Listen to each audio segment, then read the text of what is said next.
уште малку. Уште многу малку. Точки. И некој ќе рече, ќе заврши саботата.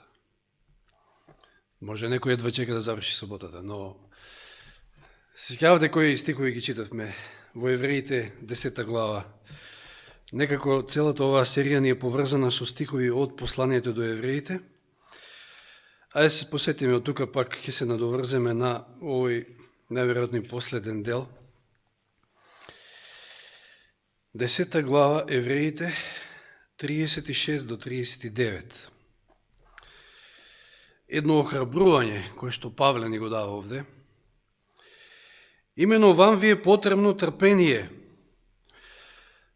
за да ја исполните Божјата волја и да го добиете ветувањето. Зошто уште малку, мошне малку, и оној кој доаѓа ќе дојде и нема да се забави. А мојот праведник ќе живее од верата. Ако ли се повлече, мојата душа нема да благоволи во него. А ние не сме од оние кои се повлекуваат за погибел, туку од оние кои веруваат за спасение на душата. Не смееме да се повлечеме, како што рековме. Денес имавме пак доста конструктивен разговор со Боби.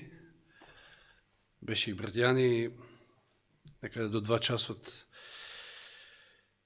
Неверојатно, слава на Бога, јас го славам Бога, што човек, како него, млад човек, 30 на години, 29, колку има, толку многу открил вистини од Библијата само за година и пол, како што кажа, значи година и пол чита.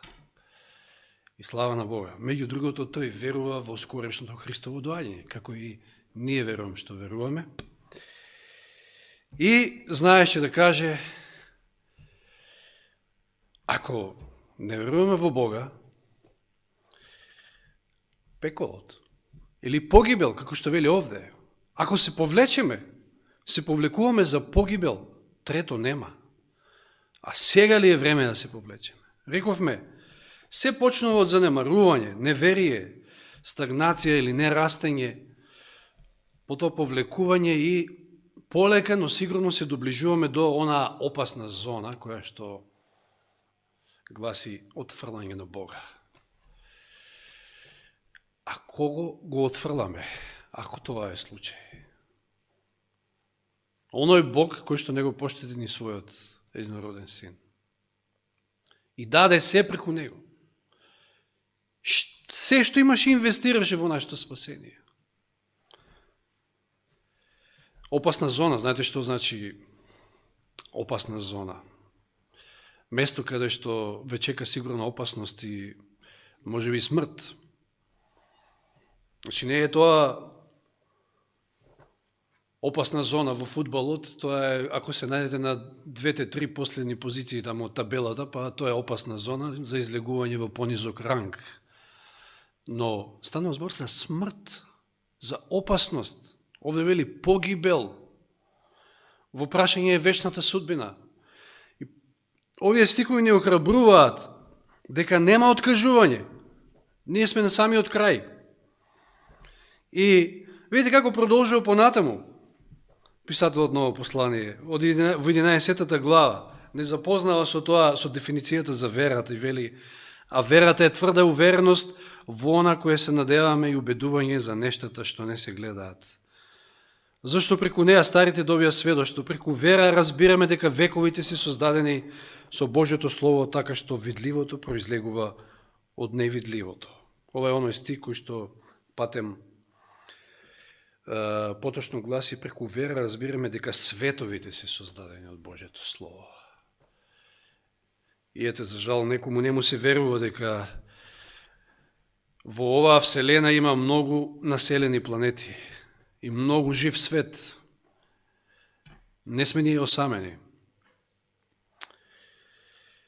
4 стих вели преку вера, и видите сега почнува цела една листа преку која што треба да се охрабриме, ништо се поминале овие великани на верата. И да направиме една споредба со нашиот живот, што пак ние сме поминали. Еве, анализирайте се, додека ги слушате овие ликови и што тие направиле со вера, секако.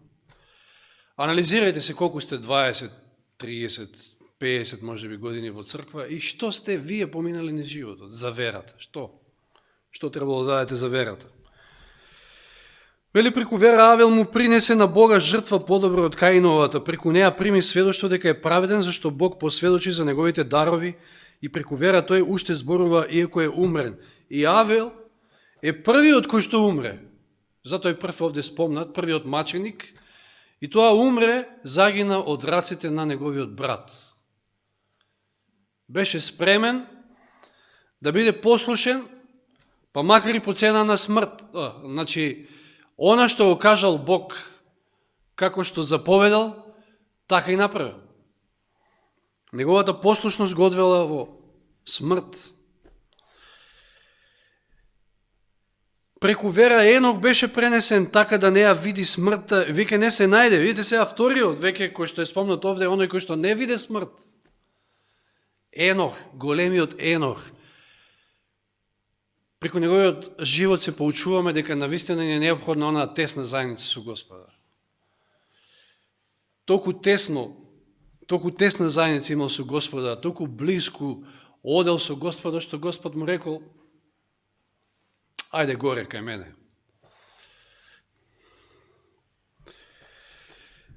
Му угодил на Бога со својот живот.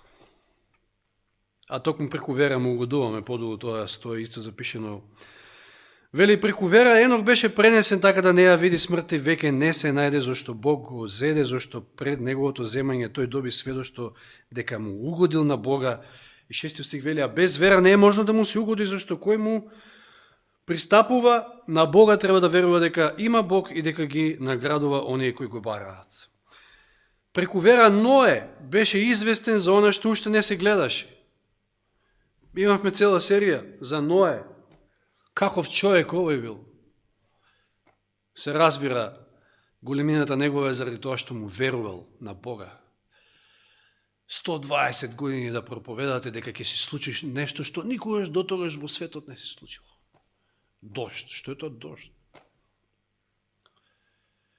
И градел, и проповедал, и градел. Работел на тоа.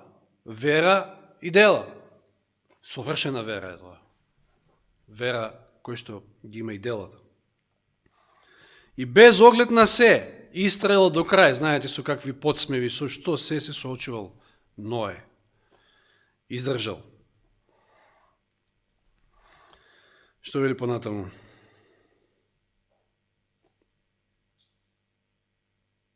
Значи, приготви ковчег за спасение на својот дом, со неја го осуди светот и стана наследник на праведноста, која е според вера. Преку вера Авраам послуша, ево сега Авраам на сцената, таткото на верата, кога беше повикан да излезе на местото што требаше да го прими во наследство и излезе не знаејќи каде оди. Се случило ли некојаш во животот да добиете повик и да одите, а да не знаете каде одите? Малку тешко.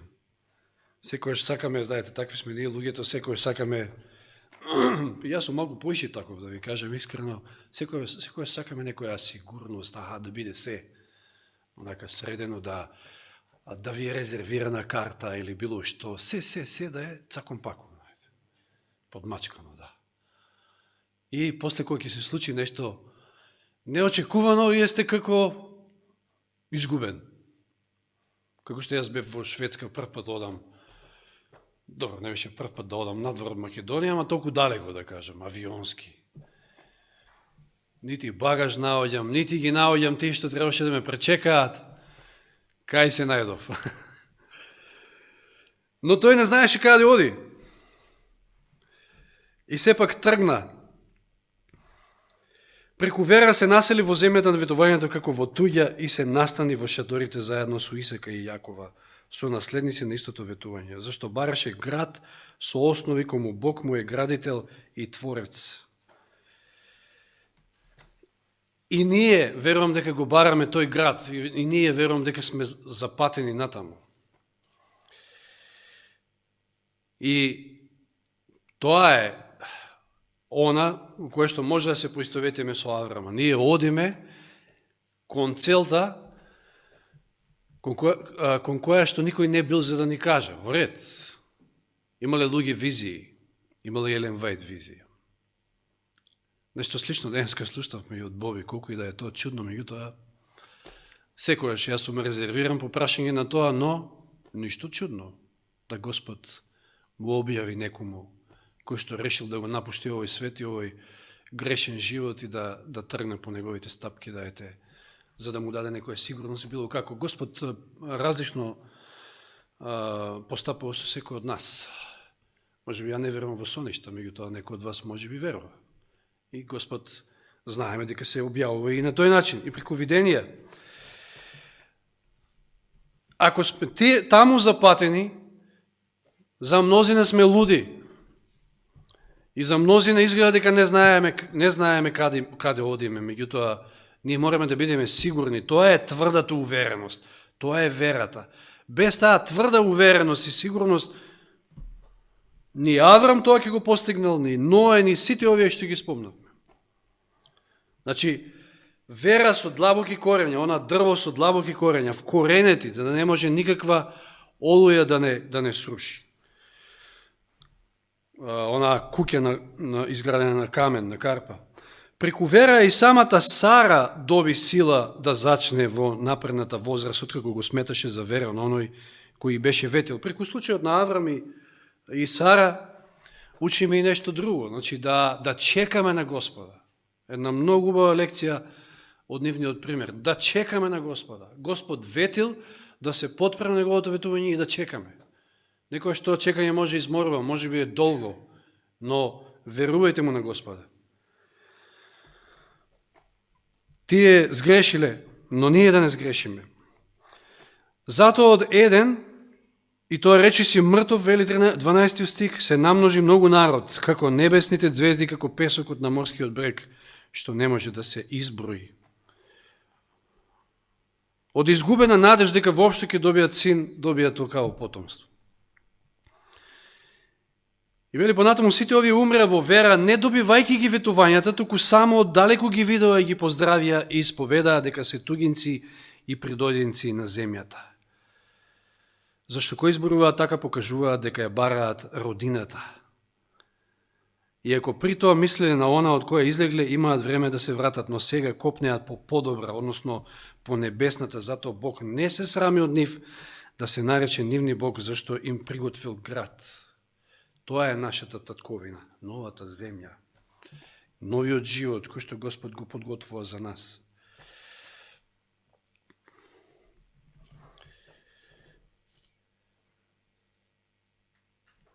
Што не вели 17 стих, преку вера Аврам, кога беше испитан, го принесе Исака и тој кој ги прими ветувањето го пренесе својот единороден син. Од овој случај пак учиме дека треба да му го предадеме на Господа и најмилото, да бидеме спремни.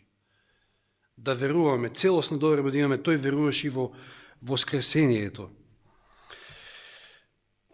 Во Исака ќе биде наречено твоето семе, вели, тој помислил дека Бог може и од мртвите да воскреснува.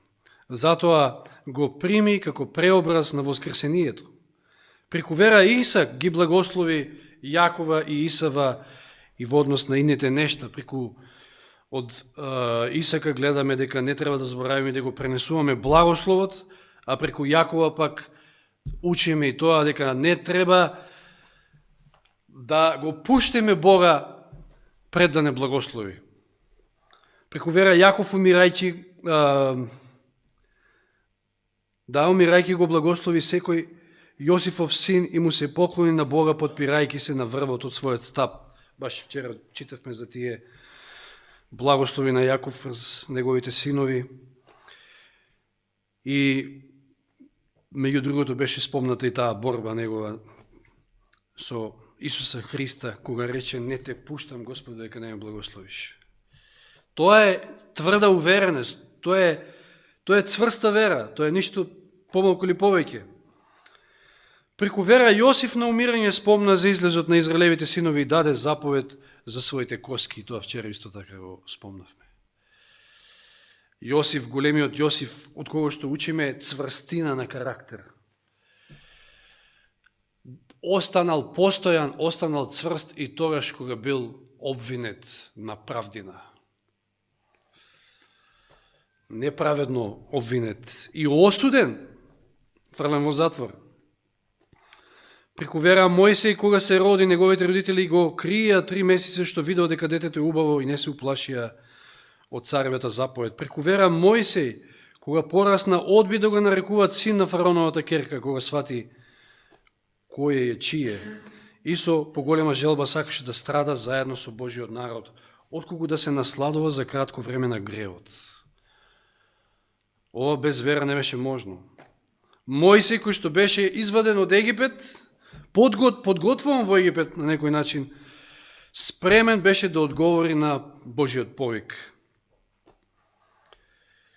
Со вера.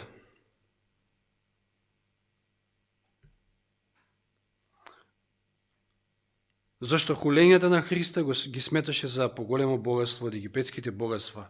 Зашто имаше предвид наградата. Има ли поголемо богатство од тоа да го имате Исуса и да го имате вечниот живот? Преку вера го напушти Египет, не плашејќи се од царевиот гнев, зашто изража како да го гледа невидливиот. Ете, тоа е верата. Тврда увереност во она што не се гледа. Како да го гледа невидливиот. И знаеме и Црвеното море, сите тие чуда. Од примерот на Мојсей гледаме како Господ сигурно не води низ нашиот живот, иако може да е тоа трнлив, тесен пат, пустина. Отвара мориња пред нас. Не изведува од безизлезни ситуации. Рава дури е спомната. Блудницата Рава не загина со непокорните, зашто ги прими согледувачите со мир. Рава како пример дека Господ може да не спаси од нашето не така добро, односно валкано минато. Имаме такви многу други примери во Библијата. И што да речем уште? 32 стих. И сега внимавајте, уште што додава овде писателот, зашто нема да имам доволно време кога би почнал да кажувам за Гедеона, Варака, Самсона, Јефтаја, Давида и Самуила и за пророците. И видите, вели нема доволно време, нема доволно место. Тешко е да си христијанин, тешко е да одиш, да го следиш Бога и да твориш неговата волја, меѓутоа на нив им успеало. И вели, листата е многу подолга, нема ни доволно место. Спомнува, ги додава, значи, Гедеона, Варака, Самсона, Јефтаја, Давид, Самуил, кои преку вера победија царства, извршија правда, добија ветувања, затворија уста на лавови. Ја угаснаа огнената сила, избегнаа острицата на мечот, немокни станаа силни, стануваа силни во бој, ги натера во бегство тугите војски. Што сме доживеале ние од ова?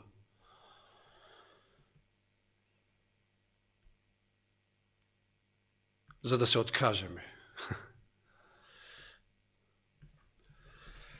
Жени примеа своји воскреснати мртви, а други беа мачени и не се избавија. Значи имало такви кои што не беа избавени. За да добијат подобро воскресение. Други доживеа подигрувања и удари, а покрај тоа и окови и темница. Беа каменувани со пила, резани на две, на искушенија подложувани, умираа од меч, скитаа во овчи кожи и во кози кожи.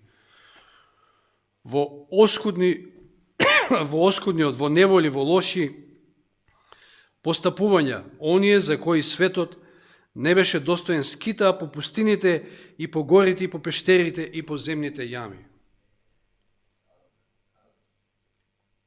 Неверојатно ништо се поминале луѓето, овие великани на верата. Издржале, затоа што имале цврста, силна вера, увереност, тврда увереност.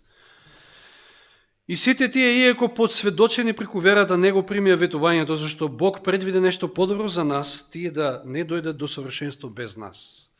А ние веруваме дека сме таа последна генерација. И да, знаеме и треба да очекуваме неволи какви што никогаш не биле на земјата. И сега ли е времето да се откажеме? Па ние ништо не сме виделе од ова. Ве гонеле некојаш, сте бегале по пештери, по пустини, не знам, ве мавале, ве тепале. И ако тоа е малку, ајде да се подсетиме, усвари вака, ќе читаме први од 12 глава, продолжиме до 3 стих први. Затоа и ние, имајќи околу себе толков облак на сведоци, видите, еден куп сведоци, еден куп луѓе кои што успеале, не се откажале, не го отфрлиле Бога, без оглед на тоа ни што се поминувале. Тоа е пример за нас. И вели, имајќи и сите овие сведоци да ги положиме на страна секое бреме и грев, кој не сплеткува лесно, и да трчаме со трпение на трката што ни е поставена пред нас. А рековме, таа трка е на самиот крај.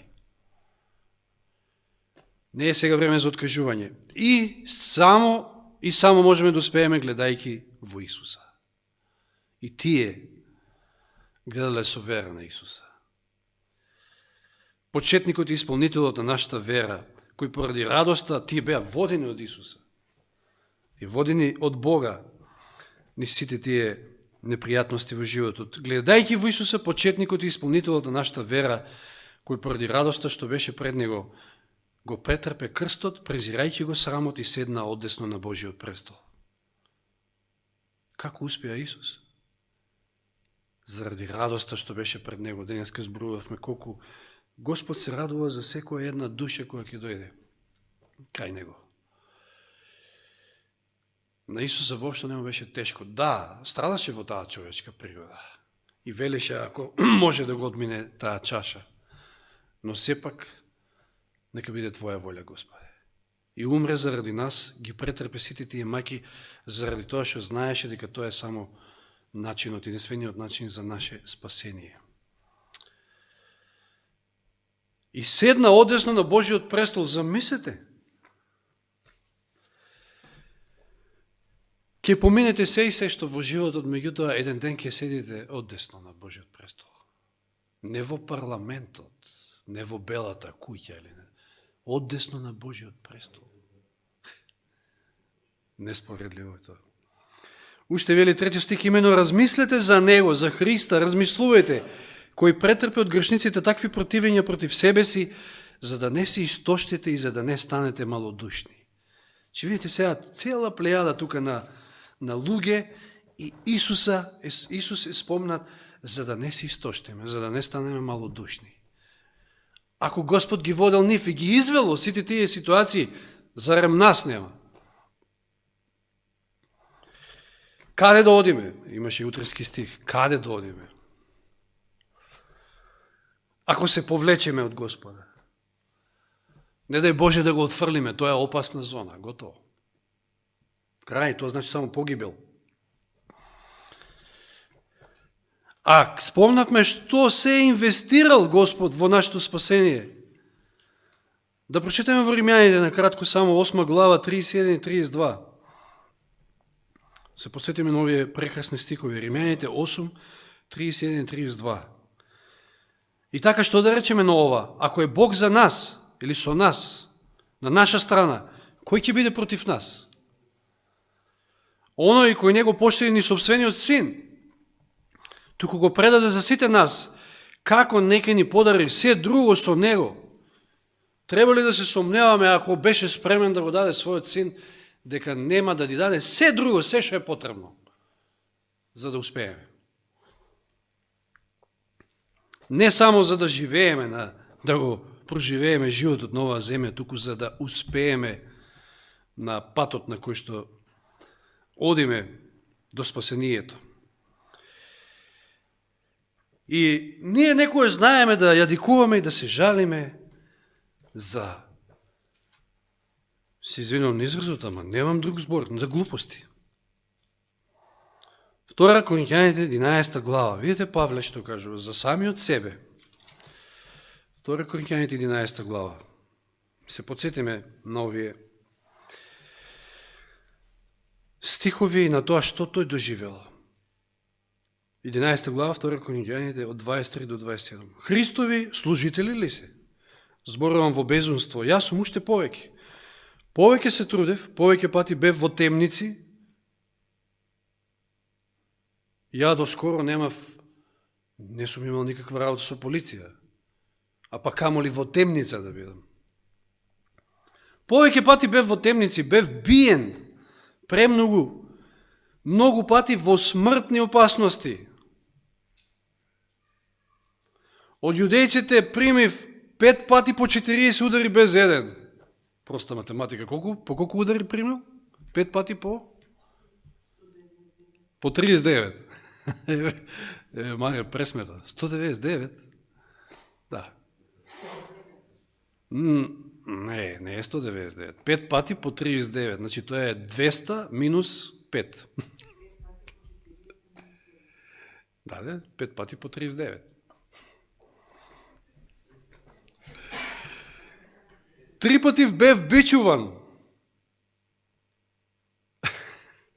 Како да прави некој попис овде, Павле.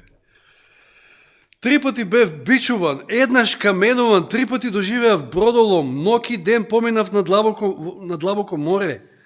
Често патував. Тука се поистоветувам јас со Павле, често патував. Ама само тој дел, тоа не значи ништо. Бев во опасности од реки, не патувал со такси или со автобус.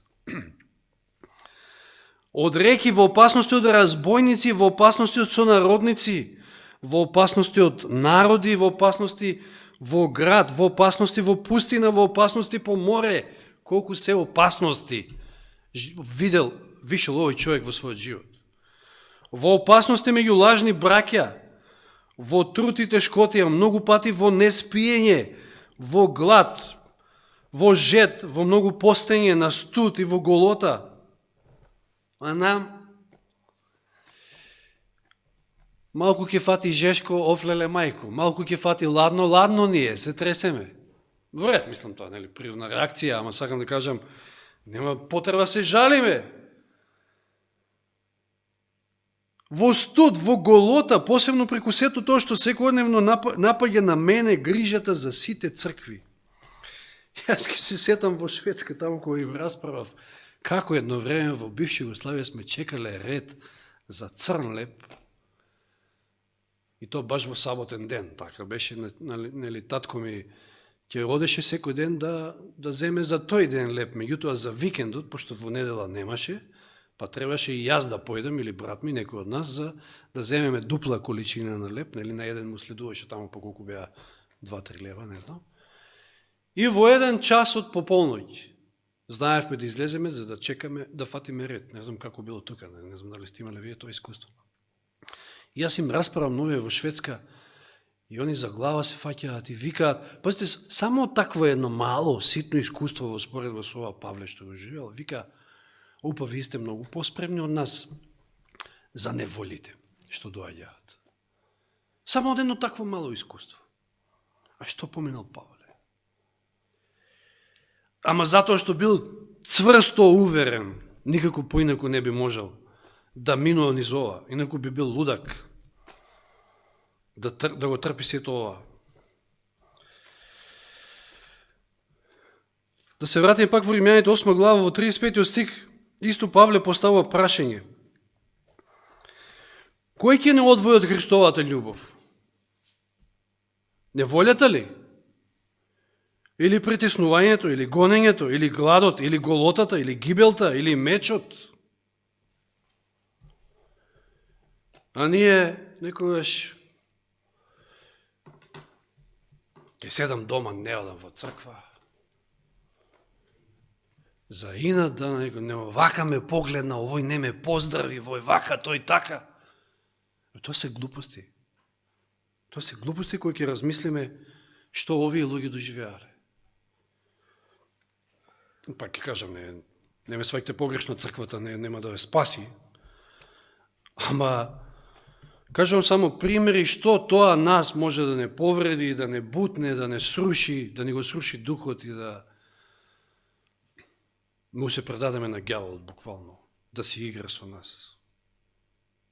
Што воопшто ние се жалиме, ќе си поставиме прашање кога ги читаме овие искуства. Второ послание до Коринќаните, 4 глава. 16-17 стих. Затоа не се истоштуваме, па и ако се распаѓа нашиот надворешен човек, внатрешниот се обновува од ден на ден. Зашто нашата сегашна лесна неволја ни донесува прекумерно и неизмерно вечно изобилство на слава.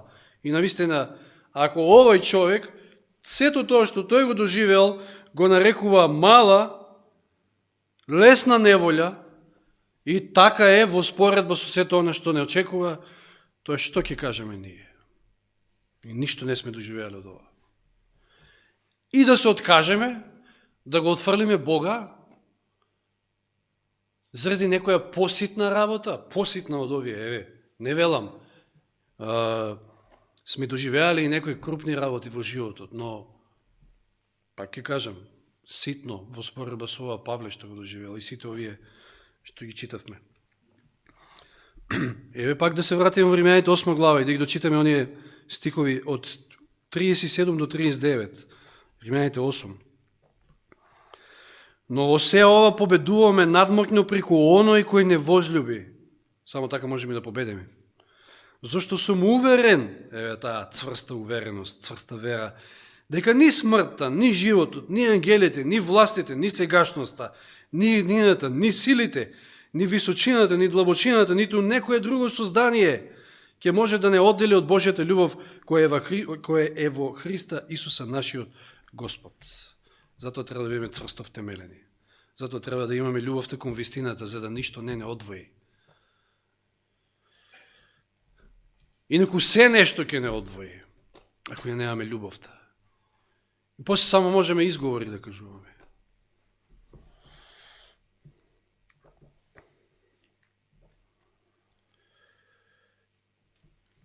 Како може после сето вакво нешто, значи после сето вакво едно сознание дека Господ бил со овие луѓе, ги избавил од сите вие неволи, да кажеме, да дојдеме, да западнеме во една опасна зона и да кажеме, и да не дај Боже да го отфрлиме Бога. Ваквиот Бог. А сето ова е за нас, за наш пример. 15.4 Римјаните вели. Римјаните 15.4. Навистина, се што е напишано, некогаш напишано ни е нам за поука, за да имаме надеж преку трпението и преку утехата од писмата. Затоа Библијата е многу битна да се чита. Не само за доктрина, не само за вистината, за утеха, за храбрење.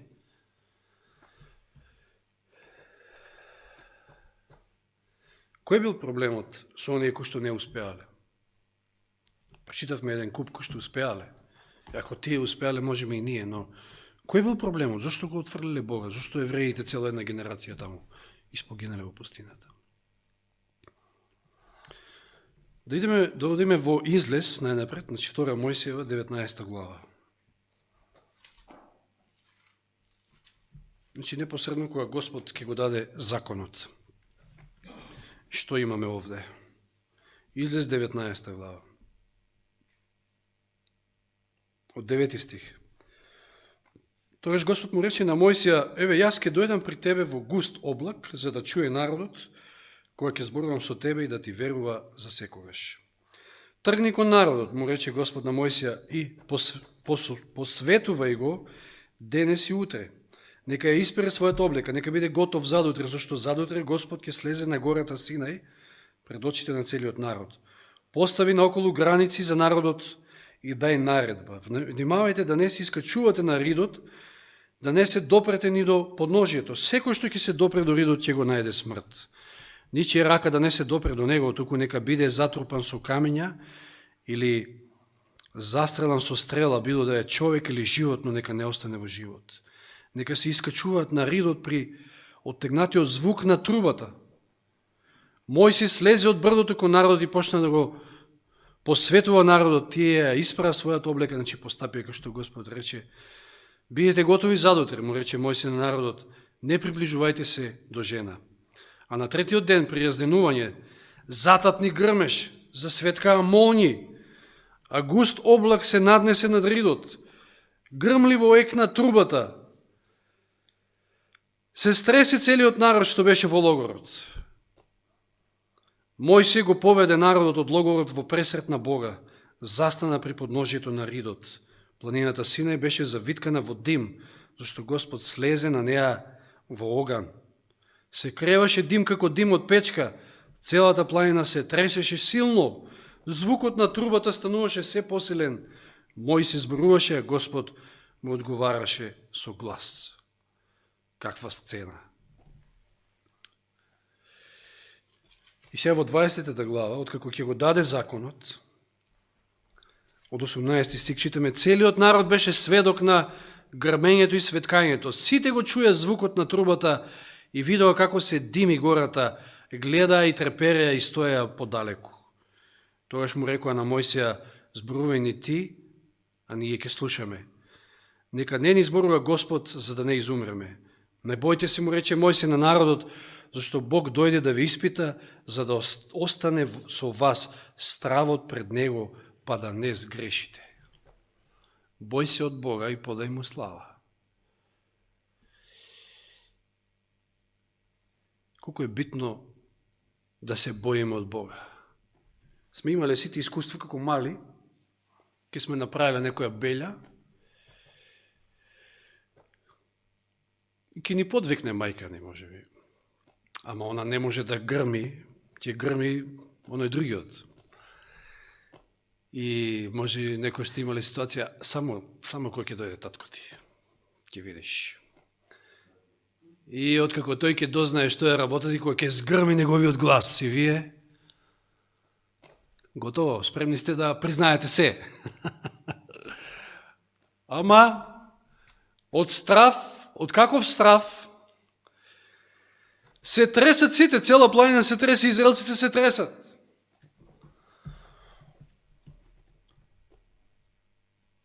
Но што е она што немале?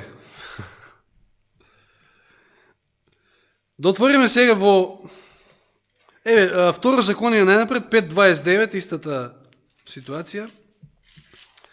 Второ законие 5.29, повторувањето на законот овде.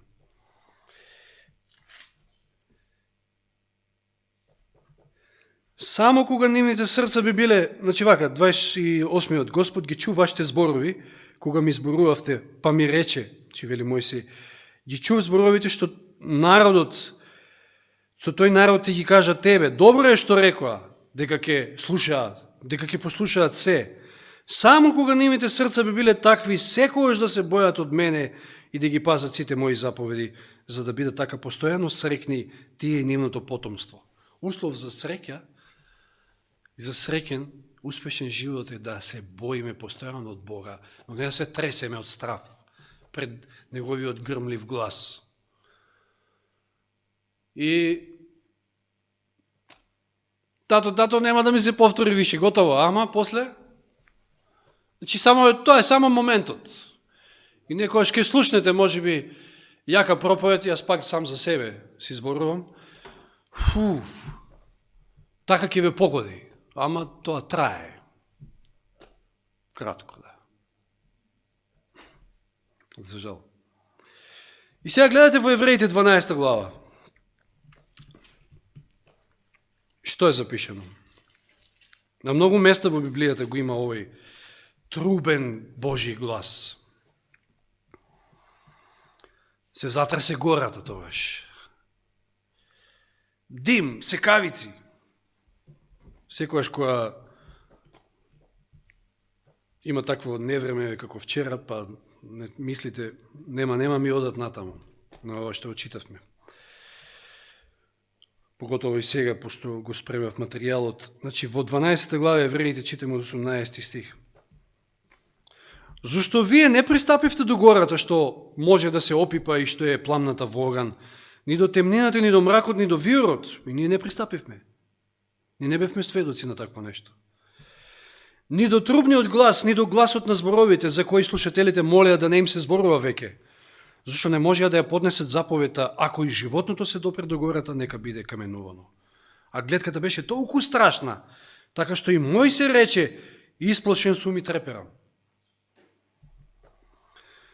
Туку вие пристапивте до Сионската гора и до градот на живиот Бог, небесниот Иерусалим, до 10.000 ангели, до свечениот, соборот и заедницата на првородените, кои се запишани на небесата, и до Бога, судијата на сите, и до духовите на усовршените праведници.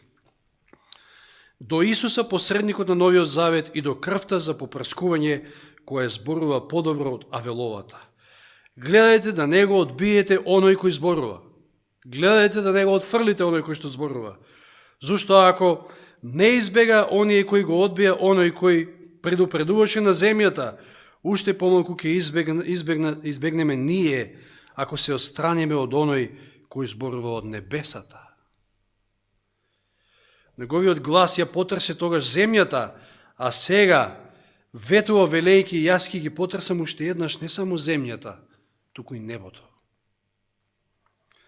А тоа уште еднаш укажува на измена на она што може да се потресе, односно, што вели другиот превод, да ги потресе колебливите, оние кои што не се цврсто уверени, за да остане она што не може да се потресе, или она што не може да се изрешат, или да останат оние непоколебливите. Затоа, примајќи го непоколебливото царство, да бидеме благодарни со што му служиме благоугодно на Бога, со страв и со почитување. Чи недоволен е стравот, ако го немате почитувањето. И вие, ако и кон земскиот татко, ако го немате почитувањето, тогаш само од страв ќе правите. Ќе гледате да искивирате некако, меѓутоа, ако ја имате почита, тогаш со текот на времето ќе дојде и послушноста. Со страв и со почитување, зашто нашиот Бог е оган што проголтува. И наистина, иде ден кога ако гревот остане во нас, ќе биде и тој и ние проголтани од огнот што проголтува од Бога. Нема да можеме да издржиме такво нешто. Затоа додека е време, не со страв со треперење, туку со страво почит. Боите се од Бога, тоа е една од главните пореки на Троангелската вест. И подајте му слава на великиот Бог, на Господа, кој што даде се и инвестираше се за наше спасение.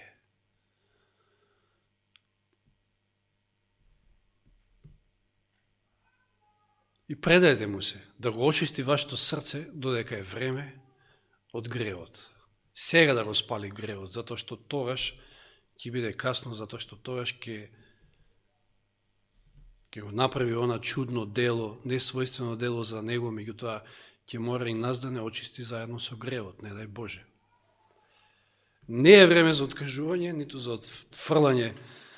Сетете се на кога ви е тешко, кога поминувате низ мачни денови вашиот живот на сите овие великани, како тие успеале, како Господ ги извел од сите тие ситуации, затоа што биле цврсто уверени, цврсто се подпирале на Бога, верувале на неговите ветувања. И ние треба да се фатиме цврсто за Бога. Само така ќе успееме. Да не јадикуваме, да не се жалиме, да, тежок е животот, ќе станува уште потежок, да не очекуваме нешто поарно. Од избори на избори ќе слушаме само ветувања, празни ветувања. Ова ќе биде, тоа ќе биде, меѓутоа знаеме ние што ќе биде. И знаеме ние, и треба да знаеме како единствено можеме да успееме. Верата е тврда увереност во она што не се гледа.